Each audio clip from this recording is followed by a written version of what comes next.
Então, boa tarde.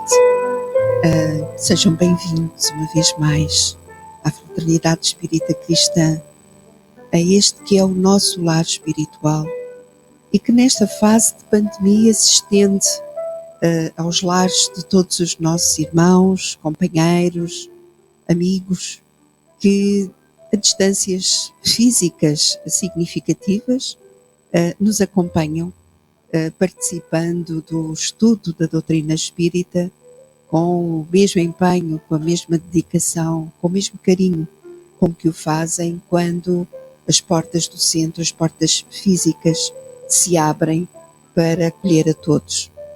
É sempre uma alegria para todos nós quando aqui chegamos, quando sentimos que somos recebidos e acarinhados, abraçados, envolvidos em profundo amor pelos nossos benfeitores espirituais, por aquelas almas que estão sempre presentes, que preparam o ambiente espiritual para nos acolher e que nos acompanham ao longo de todas as nossas atividades. Hoje, tal como foi dito já na semana passada, vamos dar continuidade ao estudo da Revista Espírita. Um estudo que é feito com a escolha dos temas pelos próprios expositores. A Revista Espírita é um documento valiosíssimo para o conhecimento da doutrina espírita e nós optámos já nos últimos anos por dedicar os primeiros meses do ano ao estudo da revista. Os expositores são convidados, escolhem os temas e hoje temos a nossa amiga e companheira de trabalho, Ana Lúcia Gonçalves, que nos vai apresentar mais um tema com o título que eu perdi, vi há pouco, mas não recordo, As Conversas Familiares de Além-Túmulo. Aqueles testemunhos que o nosso amigo Kardec, o nosso mestre Kardec, aproveitou para colocar na revista e por isso, não estando na obra no Pentateuco, são mais achegas, mais informações, mais instruções para todos nós. Então hoje vamos ter as conversas familiares de Além-Túmulo, concretamente o General Osh, e a Ana Lúcia vai então desenvolver esse trabalho. Como habitualmente, vamos começar ligando mais intimamente o nosso pensamento e o nosso coração aos benfeitores espirituais para darmos início à nossa reunião.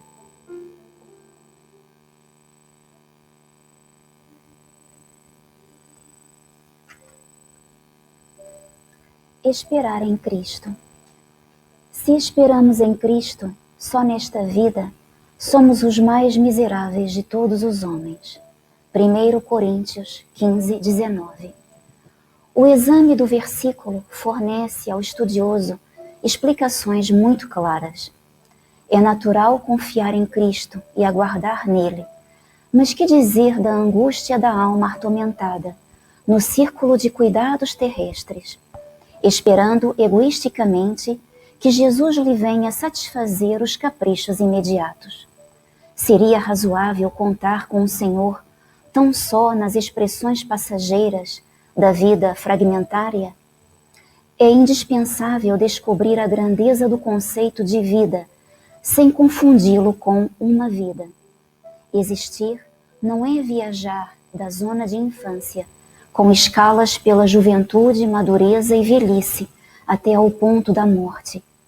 É participar da criação, pelo sentimento e pelo raciocínio. É ser alguém e alguma coisa no concerto do universo. Na condição de encarnados, raros assuntos confundem, tanto como os da morte, interpretada erroneamente como sendo o fim daquilo que não pode desaparecer. É imprescindível, portanto, esperar em Cristo, com a noção real da eternidade. A filosofia do imediatismo na Terra transforma os homens em crianças. Não vos prendais à idade do corpo físico, às circunstâncias e condições transitórias. Indagai da própria consciência se permaneceis com Jesus e aguardai o futuro, amando e realizando com o bem, convicto de que a esperança legítima não é repouso, e sim confiança no trabalho incessante.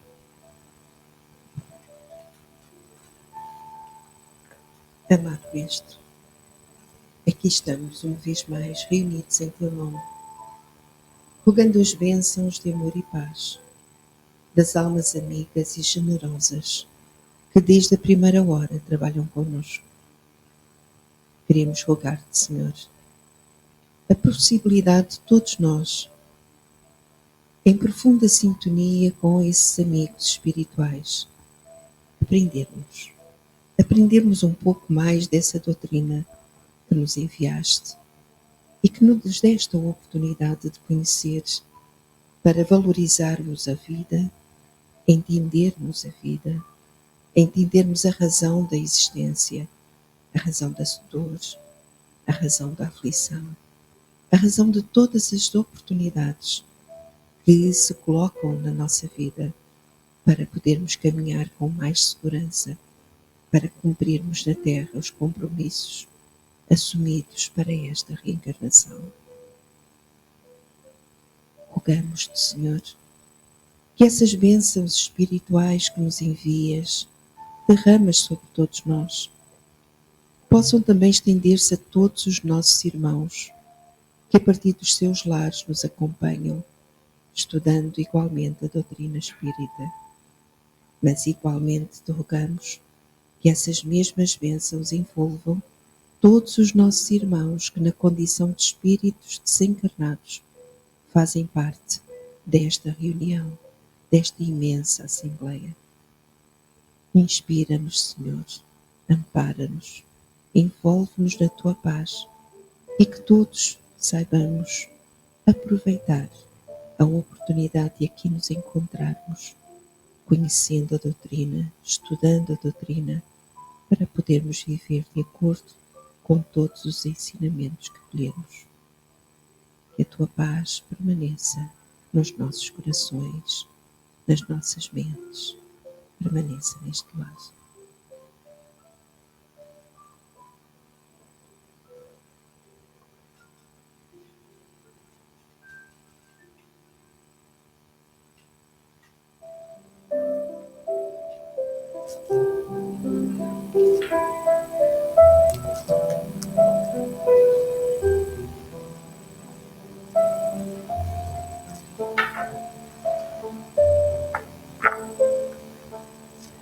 Muito boa tarde. O tema que vos trago hoje é sobre a Revista Espírita de 1859, o General Roche, um diálogo entre Roche e Allan Kardec na Sociedade Espírita de Paris.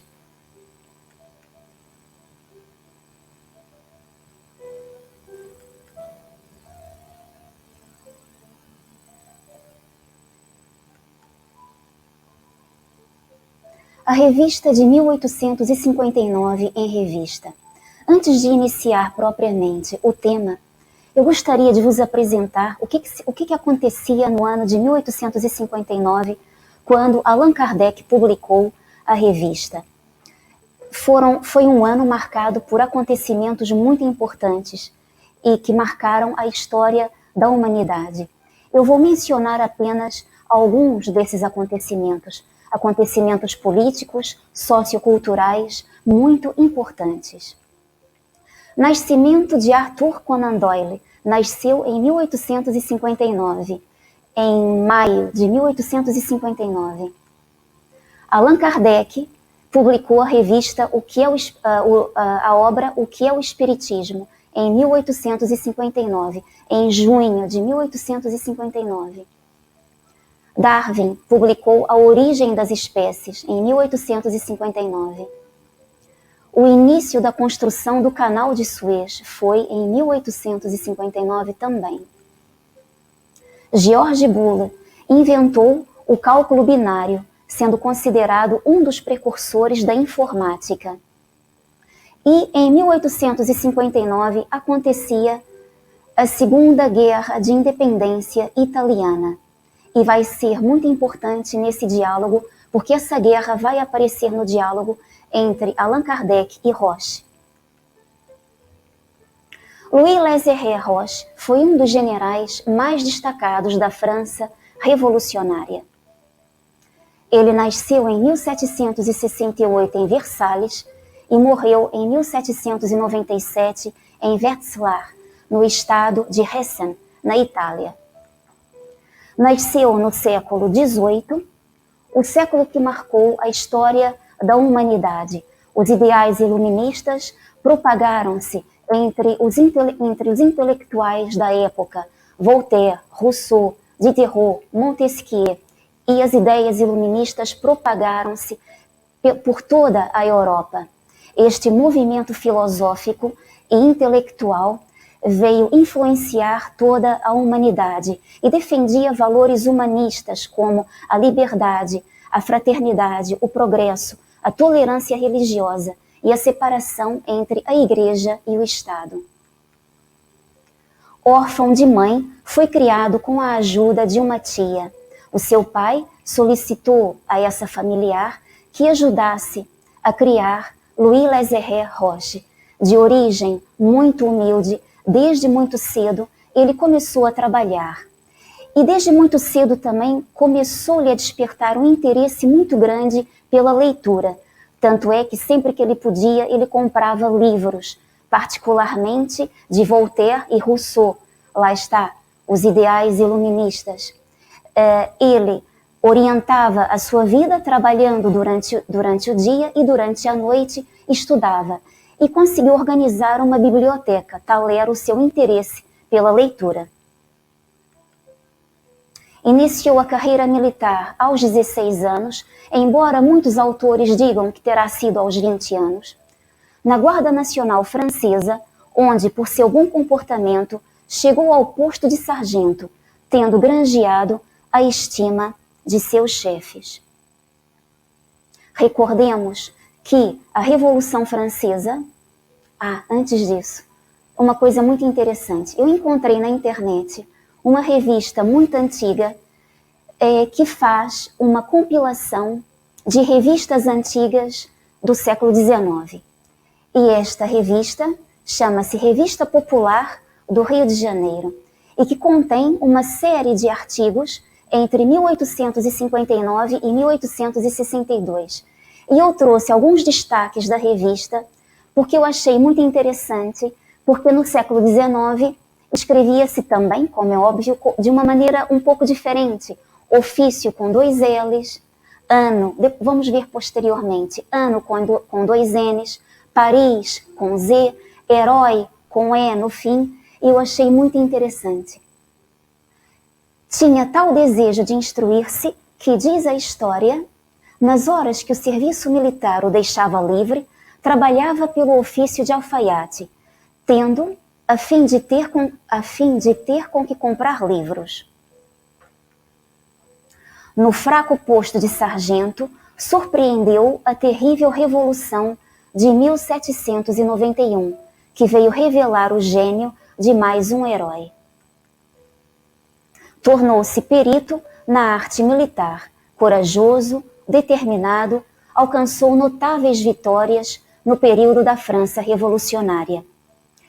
E recordemos que a Revolução Francesa marcou a história de toda a humanidade. Profundamente inspirada pelos ideais iluministas, ela foi despoletada pela insatisfação da burguesia face aos privilégios da aristocracia e do alto clero, e também motivada pela insatisfação do povo, marcado pela pobreza e pela fome. Mas a Revolução Francesa, ela começou com muita violência e ela gerou também muita violência.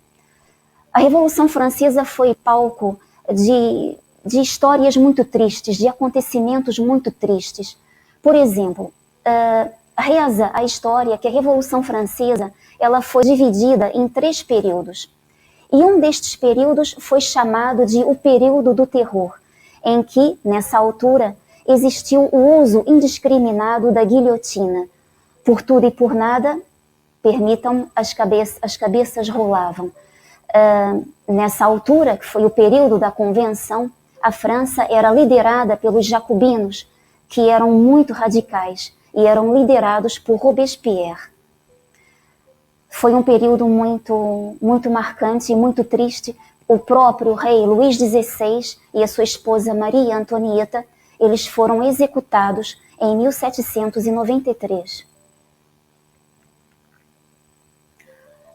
Roche adotou uma postura moderadora, pacificadora e justa face aos flagelos da guerra.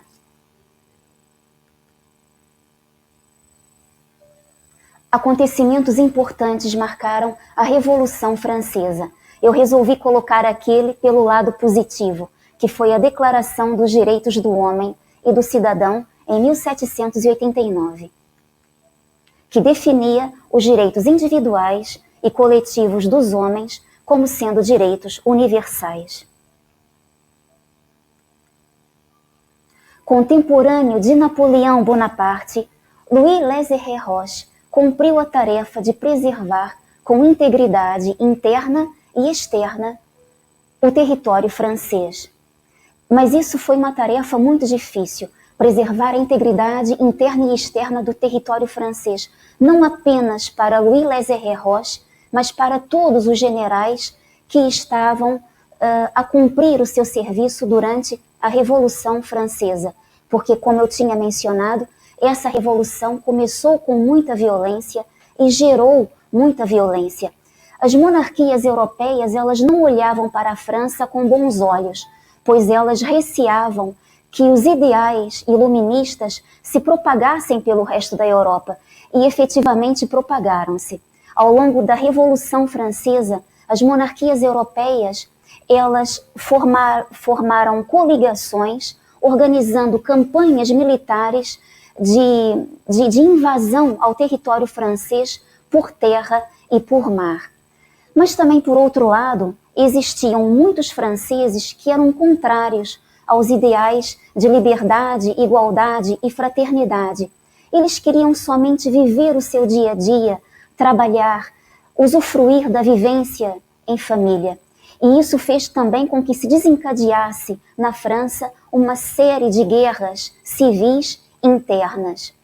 Guerras civis que são relatadas pela história também como guerras violentas, mas a história francesa fala particularmente de uma guerra muito violenta e extremamente desumana, que foi a Guerra da Vendéia. E o nome de Roche aparece ligado a inúmeras batalhas, mas principalmente a Guerra da Vendéia, tendo pacificado aquela região francesa, devastada por lutas sangrentas sem precedentes. Mais recortes daquela revista antiga. A Guerra da Vendéia, que tantas vidas custou à França, estava então no auge do seu furor. Era uma guerra inteiramente excepcional pelo caráter de seus habitantes, porque os seus habitantes eram rurais, eram habitantes rurais, que viviam da lavoura, e pela extrema mobilidade de seus exércitos. Para uma tal guerra, era preciso que um general se juntasse à grande bravura, muita habilidade e prudência. Roche mostrara sempre essas qualidades, assim todos os olhos voltarão-se para ele, como para o único capaz de operar a pacificação dessa parte da República. Um mal desconhecido dos médicos consumia esta bela existência. O general Roche, a mais bela e preciosa vida da Revolução, o ídolo do exército francês, fechou o círculo dos seus dias no 29º ano de sua idade. Roche, por sua extraordinária bravura, por seus notáveis talentos como general e como diplomata, por sua energia, desinteresse e independência de caráter, é digno de ocupar um lugar distinto na lista dos grandes generais da França. Mas é necessária a morte de uns para a elevação de outros. Reparem bem nesta frase, na opinião da pessoa que está a escrever este artigo. Sem a morte prematura de Roche, Napoleão seria sempre o bravo general da República Francesa, mas talvez nunca o imperador dos franceses. Mas o certo é que Napoleão foi o imperador dos franceses, e isto estava determinado. Mas nós vamos ver isto mais adiante neste trabalho. Esta foto é de Napoleão Bonaparte, e em muitas pesquisas que eu fiz sobre o tema, eu encontrei algo particularmente interessante. Eles conheciam-se e admiravam-se mutuamente. Eles eram jovens na altura, com pouca diferença de idade, porque Roche nasceu em 1768 e Napoleão nasceu em 1769. Eles admiravam-se mutuamente. E eu encontrei citações de Napoleão Bonaparte em um livro francês, citações de Napoleão sobre as características como pessoa do general Roche. Esta citação está em francês, eu vou ler a tradução em português e seguidamente vocês irão ouvir essa mesma citação em francês, em áudio.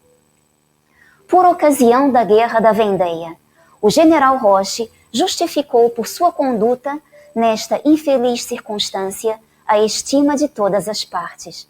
Foi uma das mais belas reputações militares da Revolução. Roche era um verdadeiro homem de guerra. Et à l'occasion de la guerre de la Vendée, le général Roche justifia par sa conduite, dans cette malheureuse circonstance, l'estime de tous les partis. C'est eu une des plus belles réputations militaires de la Révolution. Roche était un véritable homme de guerre.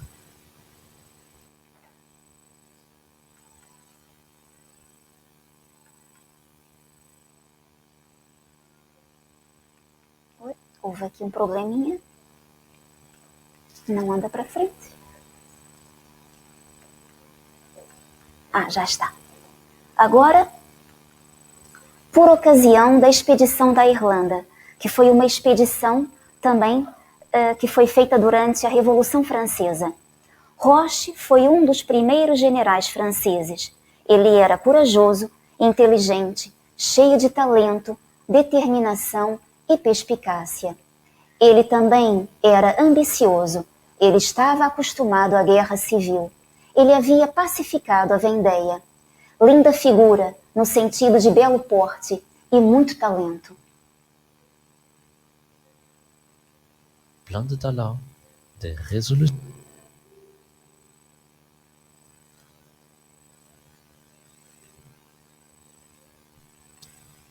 Et à l'occasion de l'expédition d'Irlande, Hoche fut un des premiers généraux que la France ait produit. Il était brave, intelligent, plein de talent, de résolution et de pénétration. Il était en outre ambitieux. Il était accoutumé à la guerre civile. Il avait pacifié la Vendée. Belle figure et beaucoup de talent. Et à l'occasion de l'expédition d'Irlande. Vamos então dar início ao diálogo entre Allan Kardec e o general Roche.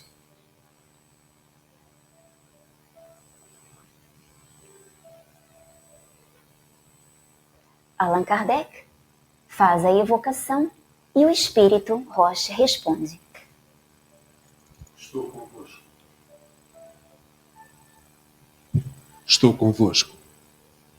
A senhora J nos disse que vos tinhas comunicado espontaneamente com ela. Com que intenção o fizeste, desde que ela não vos havia chamado? É ela quem me traz aqui. Eu desejava ser chamado por vós e sabia que, dirigindo-me à sua casa, serias informado e provavelmente me evocarias. Reparem aqui neste início do diálogo. General Roche desejava ser chamado por Allan Kardec. Então, espontaneamente, vai ter com a médium a casa dela, fala com ela, e isto vai ser percebido no próximo slide, fala com ela porque ele queria que Allan Kardec o evocasse. Ele queria essa conversa. Era o espírito que queria falar. E isso é uma coisa muito importante que a doutrina espírita nos ensina, o livro dos médiuns, é que o espírito tem vontade. A vontade é um atributo do espírito, encarnado e desencarnado também. Agora, aqui diz que a senhora J nos disse que vos tinhais comunicado espontaneamente com ela. Ele comunicou-se espontaneamente, mas Allan Kardec evocava os espíritos diretamente. E será que nós podemos fazer uma evocação direta? Vamos ver o que o Consolador nos diz. Na pergunta 369, é aconselhável a evocação direta de determinados espíritos? Emmanuel nos responde: não somos dos que aconselham a evocação direta e pessoal em caso algum. Se essa evocação é passível de êxito, sua execuibilidade somente pode ser examinada no plano espiritual. Daí a necessidade de sermos espontâneos, porquanto, no complexo dos fenômenos espiríticos, a solução de muitas incógnitas espera o avanço moral dos aprendizes sinceros da doutrina. E Allan Kardec tinha esse avanço moral. Podereis objetar que Allan Kardec se interessou pela evocação direta, procedendo a realizações dessa natureza, mas precisamos ponderar no seu esforço a tarefa excepcional do codificador, aliada à necessidade de méritos, ainda distantes da esfera de atividade dos aprendizes comuns. Continuando então o diálogo. Disseste a ela que estavas acompanhando as operações militares da Itália. Isso nos parece natural. Poderias dizer-nos o que pensais a respeito? Elas produziram grandes resultados. No meu tempo, combatíamos mais longamente. Assistindo a essa guerra, nela desempenhais algum papel ativo? Não, simples espectador. Como vós, outros generais do vosso tempo lá estiveram convosco. Sim, bem o podeis imaginar. Poderias designar alguns? Seria inútil. Nesta parte do diálogo, Roche menciona operações militares da Itália. E nessas operações, em espírito, ele desempenha um papel de simples espectador. Mas que operações militares eram estas? Estas operações referiam-se ao processo de unificação da Itália, a Segunda Guerra de Independência Italiana, lembram-se? Que foi também um dos acontecimentos do ano de 1859, em que o processo de unificação italiana deu-se início no reino de Piemonte e Sardenha, que são estas duas porções de terra a azul. Porque na segunda metade do século XIX, a Itália ela não era como nós a conhecíamos hoje. Ela estava dividida em reinos, em pequenos reinos, sob o domínio da Áustria. Então, o rei de Piemonte e Sardenha, Vítor Emanuel II, em 1852, nomeou como primeiro-ministro Camilo Benso, o conde de Cavour, e Camilo Benso pede auxílio à França, a Napoleão III. A França, naquela altura, estava sob o reinado de Napoleão III, sobrinho e herdeiro de Napoleão Bonaparte, e juntos declararam guerra à Áustria e ganharam, saíram vitoriosos. O que acontece a seguir é que os restantes reinos organizaram-se e rebelaram-se contra os seus governadores austríacos, e então o processo de unificação da Itália foi se fazendo. Em 1861, Vítor Emanuel II autodeclarou-se rei de toda a Itália. Mas o processo de unificação da Itália não terminou aqui, ou seja, não terminou quando Vítor Emanuel se autodeclarou rei, continuou ainda com a anexação de mais territórios. Continuando, não é continuando. Qual o objetivo da providência ao tornar a guerra necessária? Bom, a guerra não é necessária, mas por vezes a guerra pode tornar-se necessária. E Allan Kardec fez essa pergunta no Livro dos Espíritos. Qual o objetivo da providência ao tornar a guerra necessária? A liberdade e o progresso. O homem é culpável pelos assassínios que cometeu durante a guerra? Não. Quando ele é constrangido pela força, mas é responsável pelas crueldades que comete e seus sentimentos de humanidade serão levados em conta. Joana d'Ângeles, no livro Após a Morte, nos diz, após a tempestade, nos diz: como as leis da evolução e do progresso são imbatíveis, Deus se utiliza do estágio guerreiro em que o homem se demora, a fim de encorajar-lhe os esforços, que, não obstante programados para a destruição, logo cessada a sanha guerreira, se convertem em abençoadas contribuições ao desenvolvimento das comunidades e o ajudam a redimir-se dos desvarios anteriores. Continuando o diálogo, esta parte também é muito interessante. Dizem que Napoleão I achava-se presente no que não temos dificuldade em acreditar. À época das primeiras guerras da Itália, ele era apenas general. Poderias dizer-nos se, nesta, ele via as coisas do ponto de vista do general ou do imperador? De ambos. E ainda de um terceiro, do de diplomata. Napoleão Bonaparte, em espírito, observava também as guerras de Itália e observava sob 3 pontos. Sobre o ponto de vista do general, do imperador, que ele foi, mas o de diplomata. Mas como de diplomata e por que de diplomata? E é Humberto de Campos que vai nos ajudar a responder a esta questão, nos livros Cartas e Crônicas. Cartas e Crônicas, capítulo 28, Kardec e Napoleão. Então vamos ver. Logo após o Brumário, 9 de novembro de 1799, o Brumário foi um acontecimento que ocorreu, foi um acontecimento que marcou o fim da Revolução Francesa. Logo após o Brumário, quando Napoleão se fizer o primeiro cônsul da República Francesa, reuniu-se no dia 31 de dezembro de 1799, no coração da latinidade, nas esferas superiores, uma grande assembleia de espíritos sábios e benevolentes para marcarem a entrada significativa no novo século. Portanto, houve uma reunião no plano espiritual.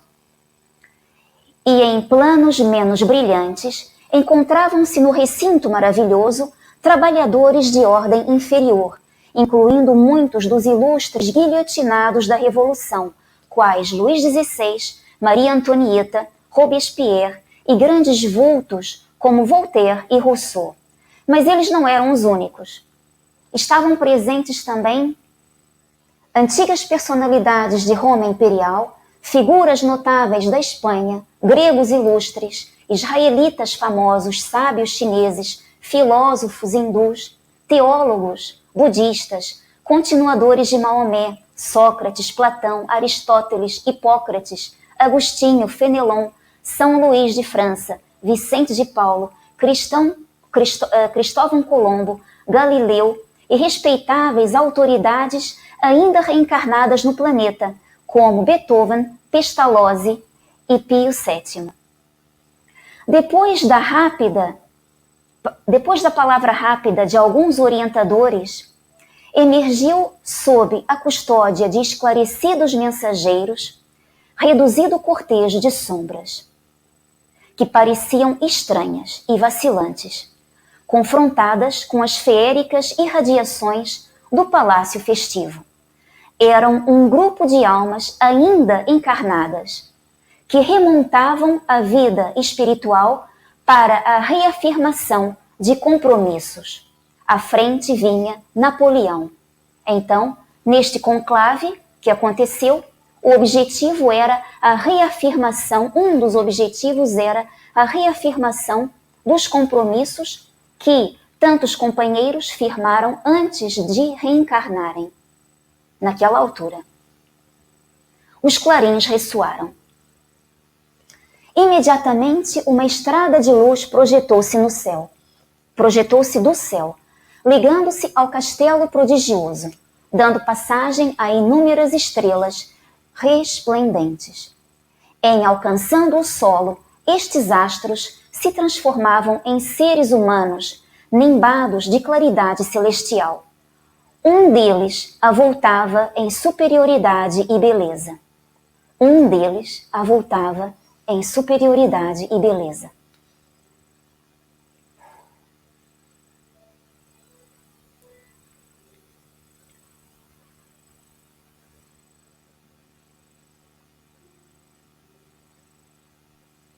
E uma voz enérgica e doce, forte como a ventania, exclamou para Napoleão, que parecia eletrizado de pavor e júbilo ao mesmo tempo.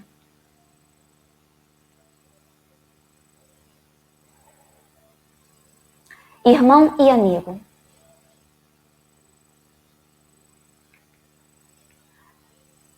ouve a verdade que te fala em meu espírito. Este à frente do apóstolo da fé.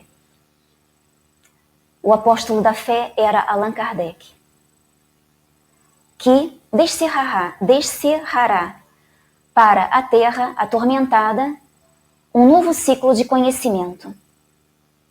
César ontem e hoje orientador, rende o culto de tua veneração ante o pontífice da luz. Aqui há uma revelação.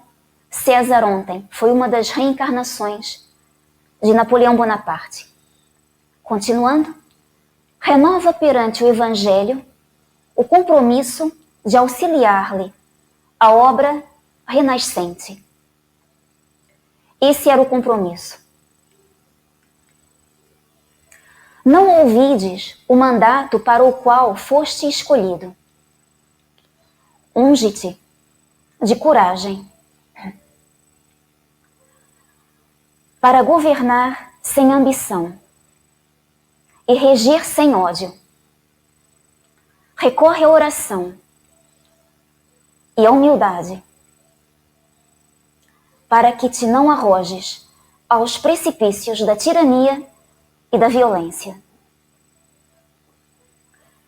Indicado para consolidar a paz e a segurança, necessários ao êxito do abnegado apóstolo, que descortinará a era nova, serás visitado pelas monstruosas tentações do poder.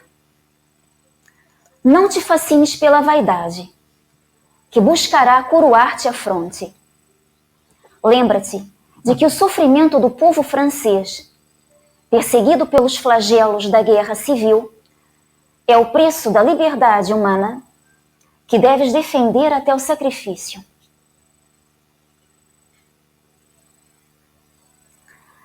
Não te macules com a escuridão dos povos fracos e oprimidos, e nem enlameis os teus compromissos com o exclusivismo e com a vingança.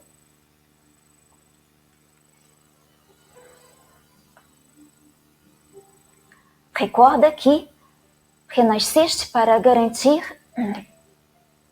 o ministério espiritual do discípulo de Jesus que regressa à experiência terrestre.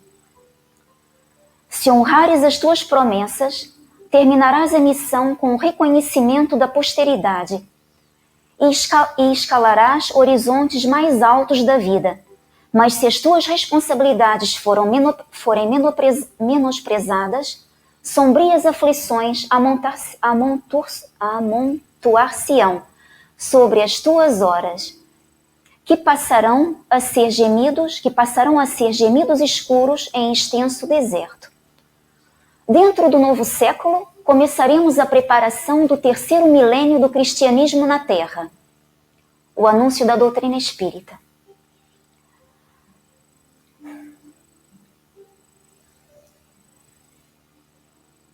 Confiamos, pois, ao teu espírito valoroso a governança política dos novos eventos.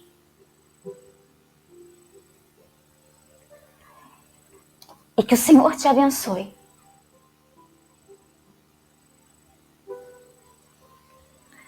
Cânticos de alegria e esperança anunciaram nos céus a chegada do século XIX.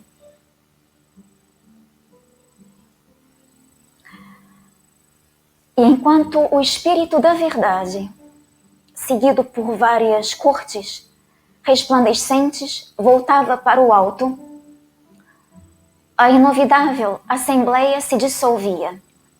Portanto, era o Espírito da Verdade. Humberto de Campos continua. O diálogo terminou ali, Humberto de Campos continua. O apóstolo, que seria Allan Kardec, sustentando Napoleão nos braços, aconchegava-o ao peito, de encontro ao peito, e acompanhou-o bondosamente até religá-lo ao corpo de carne no próprio leito. Então eu partilho convosco as minhas reflexões sobre este texto. Desde o grande conclave ocorrido nas esferas superiores em 31 de dezembro de 1799, Napoleão Bonaparte foi sempre amparado espiritualmente por Allan Kardec. Sempre. Allan Kardec reencarnou em 3 de outubro de 1804. E em 2 de dezembro de 1804, Napoleão Bonaparte, na Catedral de Notre-Dame, e apesar da presença do Papa Pio VII, retirou-lhe a coroa das mãos e se coroou imperador dos franceses, iniciando a era napoleônica, marcada por uma ditadura sem precedentes.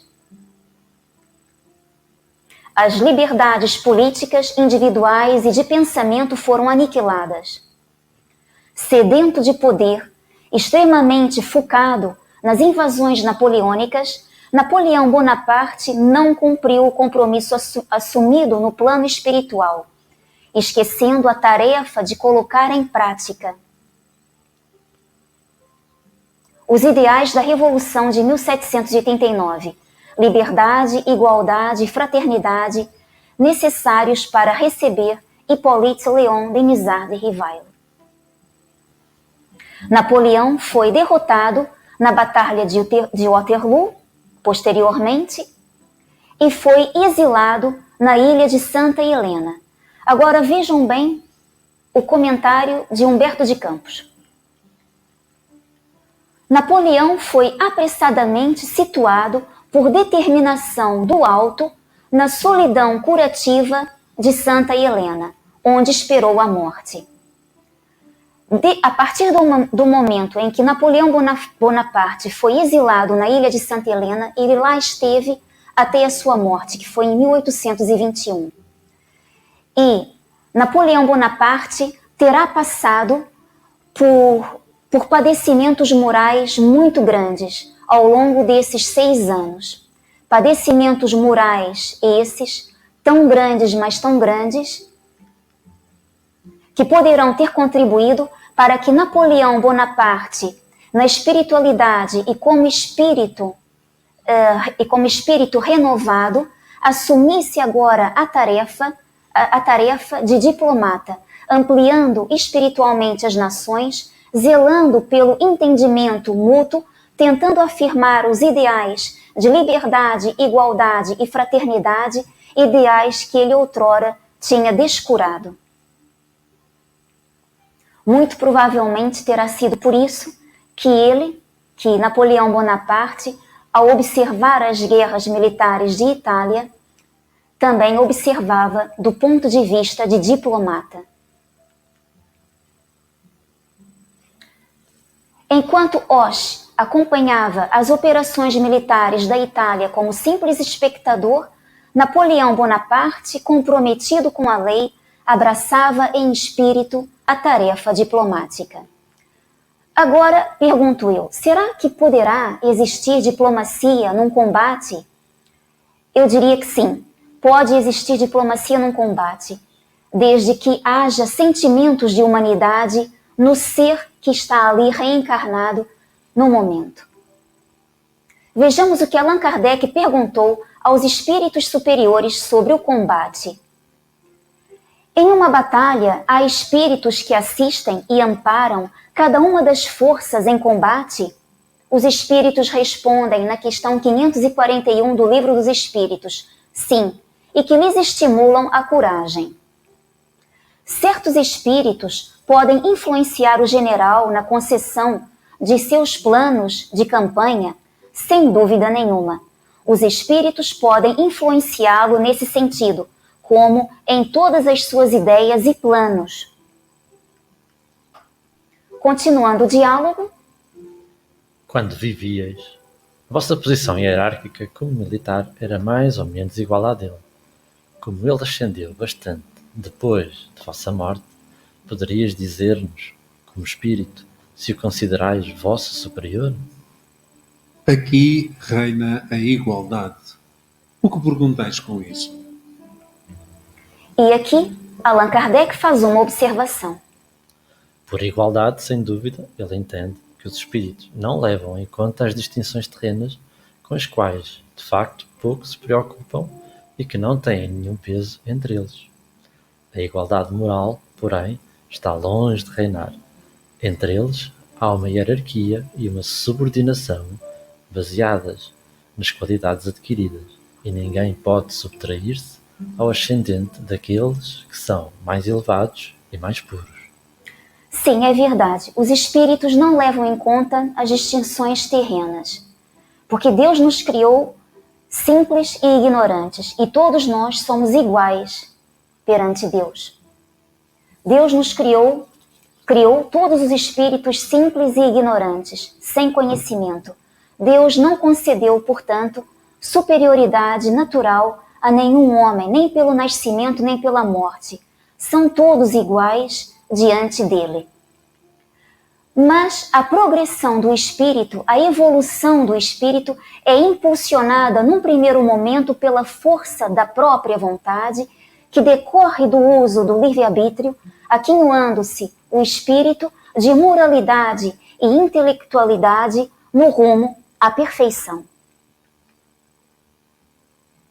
Então, Allan Kardec, a partir da análise da organização social dos espíritos decorrente dos laços de afinidade, do grau de desenvolvimento dos espíritos, das qualidades adquiridas e das imperfeições ainda não despojadas, criou a escala espírita para nosso melhor entendimento, classificando os espíritos em diversos estágios, em diferentes estágios de moralidade e intelectualidade, alcançados pelo próprio esforço. Tal é a lei de progresso. Mas por que a partir da organização social dos espíritos? Porque tal como na Terra, os espíritos afins formam grupos com interesses comuns, assim também acontece no plano espiritual. Os da mesma categoria se reúnem por uma espécie de afinidade e formam grupos ou famílias de espíritos, os bons pelo desejo de fazerem o bem, os maus pelo desejo de fazerem o mal, pela vergonha de suas faltas e pela necessidade de se acharem entre seres semelhantes a eles. É a resposta à questão 278 do Livro dos Espíritos.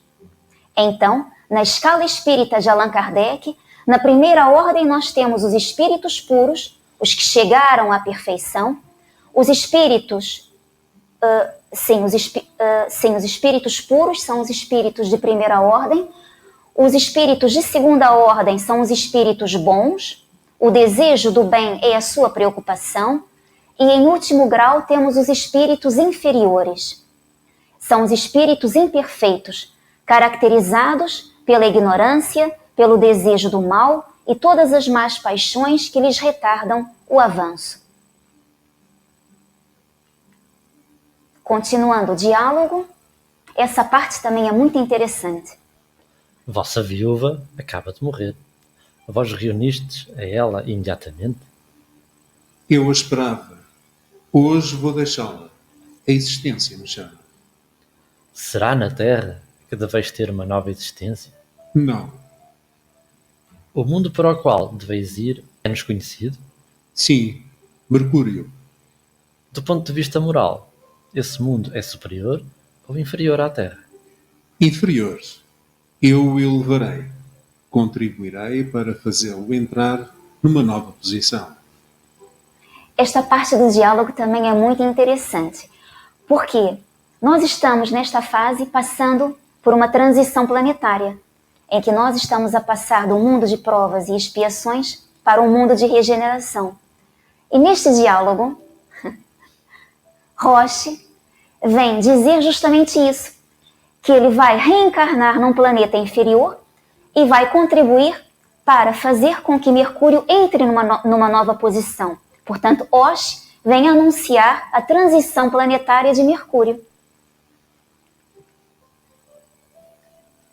Osh anuncia a Allan Kardec a transição planetária de Mercúrio, em que Mercúrio elevar-se-á da categoria de mundo primitivo, mundo das primeiras encarnações da alma humana, a categoria de mundo de provas e expiações, mundo onde o mal predomina, tendo o general Roche se comprometido a contribuir na execução dessa tarefa. E Allan Kardec pergunta: os espíritos podem reviver corporalmente num mundo relativamente inferior àquele em que já viveram? Sim, quando têm uma missão a cumprir para ajudar o progresso. Então, aceitam com alegria as tribulações dessa existência, porque lhes proporciona um meio de avançar. Então, General Roche é um espírito missionário. Continuando o diálogo. Atualmente, conheceis o mundo para onde deveis ir? Sim, muito bem. Talvez melhor do que o conhecerei quando o habitar. E Allan Kardec faz aqui uma observação. Esta resposta é perfeitamente lógica. Como espírito, ele vê esse mundo em seu conjunto. Quando nele estiver encarnado, não o verá senão do ponto de vista restrito da sua personalidade e da posição social que ocupar. Do ponto de vista físico, os habitantes desse mundo são tão materiais quanto os da Terra? Sim, completamente. Mais ainda. Fostes vós que escolhestes esse mundo para a vossa nova existência? Não. Eu teria preferido uma terra calma e feliz. Lá encontrarei torrentes de mal a combater e furores de crime a punir. Allan Kardec faz aqui também uma observação. Quando nossos missionários cristãos vão aos povos bárbaros para tentar fazer que neles penetrem os germes da civilização, não cumprem uma função análoga? Porque, então, nos admiramos de que um espírito elevado vá a um mundo atrasado com vistas a fazê-lo avançar. Essa existência vos é imposta por constrangimento? Não, comprometi-me com ela. Fizeram-me compreender que o destino, a providência, se assim quiserdes, ali me chamava. É como a morte antes de subir ao céu. É preciso sofrer e, infelizmente, não sofri bastante.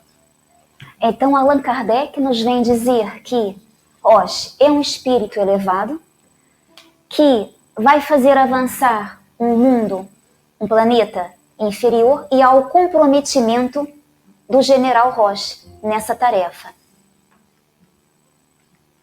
Então, os espíritos superiores nos dizem que a importância das missões está em relação direta com a capacidade e a elevação do espírito.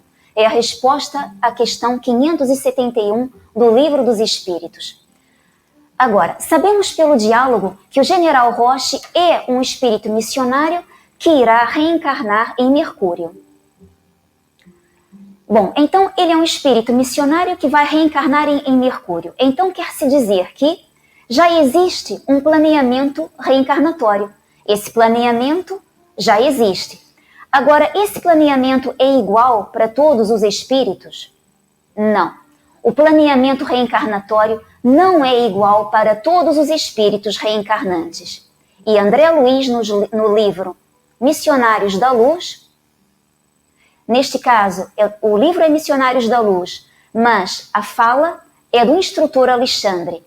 Grande percentagem de reencarnações na crosta se processa em moldes padronizados, mas outra percentagem não obedece ao mesmo programa. Elevando-se a alma em cultura, conhecimentos e, consequentemente, em responsabilidade, o processo reencarnacionista individual é mais complexo, fugindo à expressão geral. Em vista disso, as colônias espirituais mais elevadas mantêm serviços especiais para a reencarnação de trabalhadores e missionários. E André Luiz, em Evolução em Dois Mundos, nos diz que os espíritos categoricamente superiores podem plasmar por si mesmos, e não raro com a colaboração dos instrutores da vida maior, o corpo, em que continuarão as futuras experiências, interferindo nas essências cromossômicas, com vistas às tarefas que lhes cabem desempenhar. Portanto, os espíritos dotados de elevada moralidade, eles próprios planeiam eles próprios fazem o seu planeamento reencarnatório e eles próprios plasmam o corpo. Os espíritos missionários superiores dotados de alta moralidade têm capacidade para planearem as futuras reencarnações missionárias com vistas ao progresso do mundo em que irão habitar, em colaboração com os espíritos construtores, atendendo aos imperativos da embriologia, da engenharia genética e de outros ramos do saber científico. E Leon Denis, no livro Depois da Morte, nos diz no capítulo 41, Reencarnação. Os efeitos resultantes do passado decidem a sua reencarnação. O espírito adiantado inspira-se nos exemplos que os cercam na vida fluídica, recolhe os avisos dos seus guias espirituais, pesa as condições boas ou más de sua reaparição neste mundo, prevê os obstáculos, as dificuldades da jornada, traça o seu programa e toma fortes resoluções, com o propósito de executá-las. Só volta à carne quando está seguro do apoio dos invisíveis que o devem auxiliar em sua nova tarefa. Por isso, o espírito esclarecido dá preferência a uma existência laboriosa, a uma vida de luta e abnegação. Então nós podemos concluir que a escolha das provas, o gênero de provas que são escolhidas pelos espíritos está relacionado também com o grau de adiantamento dos espíritos, com o nível moral alcançado por eles. Continuando o diálogo. Sois feliz como espírito? Sim, sem dificuldades. Quais foram as vossas ocupações como espírito desde o momento em que deixastes a Terra? Visitei o mundo, a Terra inteira. Isso demandou um período de alguns anos. Aprendi as leis que Deus emprega para conduzir todos os fenómenos que concorrem para a vida. Depois, fiz o mesmo em várias esferas. Nós vos agradecemos por terdes atendido ao nosso apelo. Adeus, não mais me vereis. No mundo espiritual existe trabalho, trabalho e muito trabalho. Então é interessante como Roche Em tão breves palavras, consegue resumir as suas ocupações. Mas nós não conseguimos, não temos essa capacidade de perceber o que está por trás destas palavras. Visitei o mundo, a terra inteiramente. Aprendi as leis que Deus emprega para conduzir todos os fenômenos da vida. Depois fiz o mesmo em várias esferas. É um espírito feliz, um espírito missionário, um espírito de segunda ordem, um espírito bom. Então, recapitulando, Oxe anuncia a sua reencarnação num planeta inferior em que irá contribuir para que esse planeta se eleve na escala dos mundos. Logo, ele é missionário, é um espírito elevado. É um espírito dotado de moralidade e de intelectualidade. Então eu diria que estão reunidas as condições. Mas condições para quê? Para plasmar o próprio corpo que irá utilizar numa futura reencarnação, ou seja, Oxe traça o seu programa reencarnatório, ele tem capacidade para isso, tem elevação moral para o fazer, para prever os obstáculos da próxima reencarnação, ele toma resoluções, ele decide, ele escolhe o gênero de provas com o propósito de executá-las. E agora pergunto eu, o general Roche pode reencarnar num planeta inferior à Terra? Sim, ele pode reencarnar num planeta inferior à Terra. Então, e eu? Eu adorava conhecer Júpiter, por exemplo. Se eu quisesse, será que eu poderia ir a Júpiter? Será que eu teria condições para isso? Não. Então, o general Roche pode reencarnar num planeta inferior à Terra. Mas eu posso ir para Júpiter? Não. E por quê?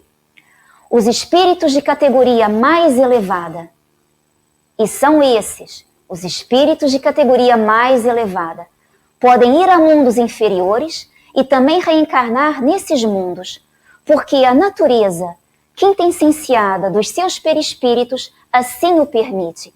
A moralidade desses espíritos influi na natureza dos seus envoltórios fluídicos. Os espíritos formam o seu perispírito a partir do fluido universal do orbe, no qual irão reencarnar. Ou seja, eles extraem os fluidos ambientais do planeta para constituírem os seus próprios perispíritos.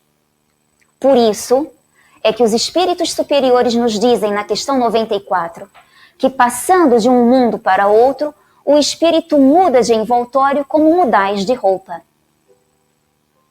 Então, apesar do perispírito ser formado pelo próprio espírito, a partir das modificações do fluido universal de cada orbe, este envoltório fluídico refletirá sempre a natureza moral, as qualidades etéreas do ser reencarnante. Por isso é que Roche pode ir aos mundos inferiores, mas eu não posso ir a Júpiter, porque eu não tenho essa natureza moral. O meu perispírito ainda é muito denso. Portanto, ele sim, ele está habilitado para cumprir esta tarefa.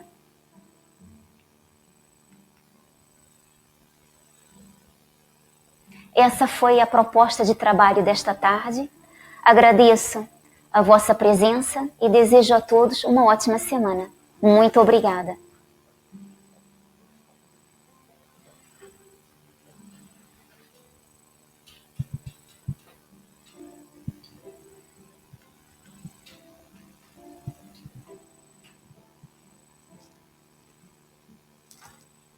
E nós agradecemos à Ana Lúcia o trabalho de pesquisa imenso que ela fez sob o ponto de vista da história, sob o ponto de vista da história do espiritismo, da história universal e da doutrina espírita nas no percurso que estabeleceu trazendo-nos os contributos de diversos autores, sem nunca nos desviarmos da ideia principal, conhecimento, que o Espírito nos traz e que ele, Espírito, nos trouxe nesse diálogo com Kardec.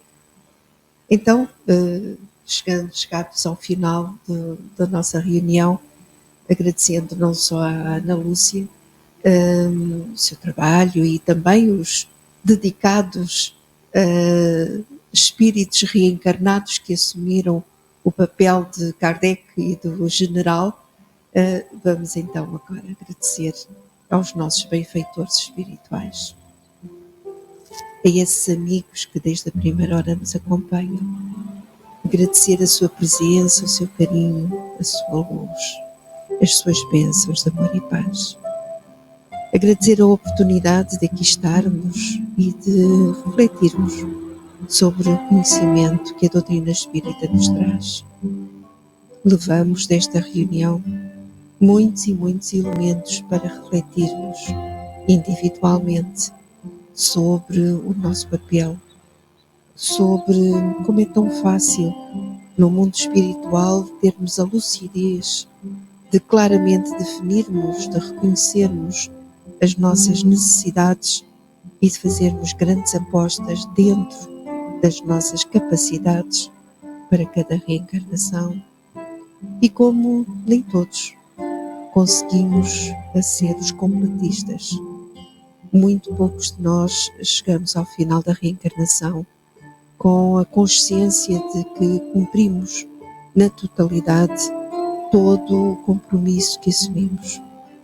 Somos ainda muitos e muitos de nós espíritos que regressamos ao mundo espiritual tristes porque precisamos de refazer o caminho para podermos atingir aquele nível de libertação e de progresso a que nos propusemos.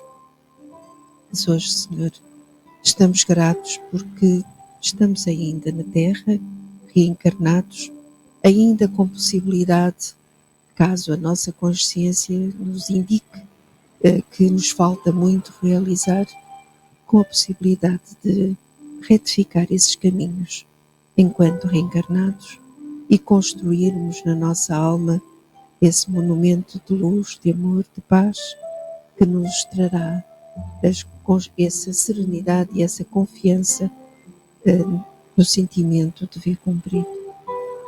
Agradecemos tantas bênçãos que nos trazes sempre, mas queremos ainda rogar que essas bênçãos de amor e paz que derramas sobre todos nós se possam estender aos lares de todos os nossos irmãos que nos acompanham através da internet, mas que também se possa estender a todos os locais onde existe dor, onde existe aflição, onde existe sofrimento, mas também onde existe muita dedicação, muito empenho para auxiliar aqueles que sofrem.